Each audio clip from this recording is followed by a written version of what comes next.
Hi సినెక్స్ Telugu YouTube ఛానల్కి స్వాగతం. పవన్ కళ్యాణ్ తెలుగు ప్రేక్షకులకు పరిచయం అక్కర్లేని పేరు. చిరంజీవి తమ్ముడుగా సినిమాల్లోకి ఎంటర్ అయినా చేసిన ప్రతి సినిమాతో తన మార్క్ ఏంటో నిరూపించుకున్న హీరో.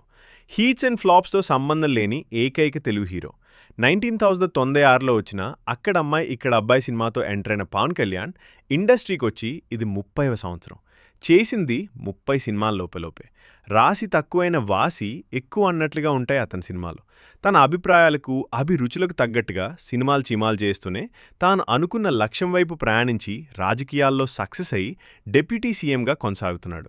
ఇక సినిమాల విషయానికొస్తే 2025లో వీరమల్లుతో కొంత డిస్పాయింట్ చేసిన ఓజీ సినిమాతో తానేమిటో నిరూపించుకున్నాడు.